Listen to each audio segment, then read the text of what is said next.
Hello everyone, કેમ છો? બધા મજામાં?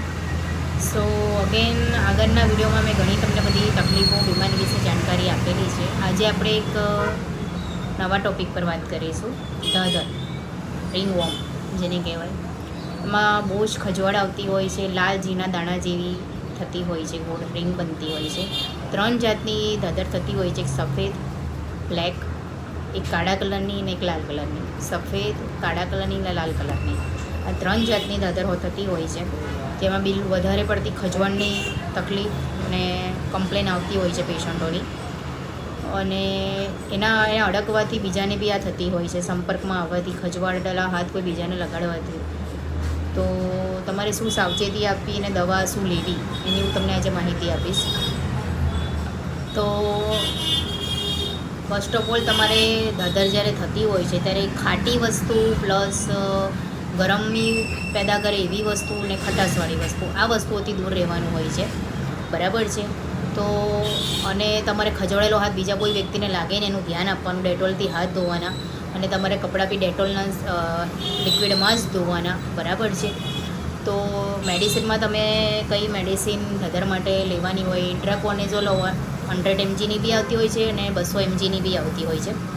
તો વધારે તકલીફ હોય, વધારે ધધર હોય તો 200 mgની તમારે સવાર સાંજ ટેબ્લેટ લેવાની હોય છે. એવી રીતે 10 દિવસનો કોર્સ કરવાનો હોય છે, એના ઇન્જેક્શન બી આવતા હોય છે. બરાબર છે? તો એ તમારે સ્ટાર્ટ કરવાના હોય છે. 5-5 દિવસના ટોટલ 3 ઇન્જેક્શન તમારે પૂરા કરવાના 5 દિવસના અંતરમાં. અને એની ટેબ્લેટ આવતી હોય છે. બરાબર છે? જે ઇન્ટ્રાકોનેઝોલ, એની મેં તમને વાત કરી. એનો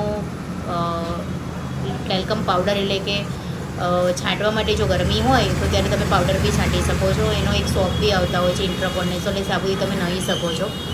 બરાબર છે? જ્યારે બહુ જ ગરમી પસીનો થતો હોય તો એ સોપ તમે યુઝમાં લઈ શકો છો, એ સાબુ.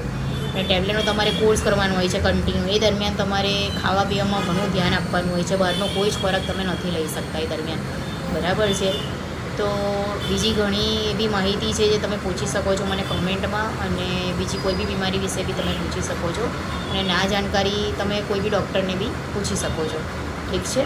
તો અને બીજી વસ્તુ એવી કે જ્યારે ધધર થતું હોય છે તો આ બાળકોને બી સંપર્કમાં લેતું હોય છે. કેમ થતું હોય છે બાળકોને એવું કોઈ ટચમાં નથી આવતું તો પણ ઘરના વ્યક્તિઓને થાય છે તો બાળકને હાથ લગાડતા હોય છે. તો બાળકોને બી આ વસ્તુ થતી હોય છે. કોઈના અડકવાથી, સંપર્કથી જ આ ધધર ફેલાતી હોય છે. બરાબર છે? કંઈ પડી હોય કે ખજવાડવાથી બી ધધર થતી હોય છે. તો ધન્યવાદ.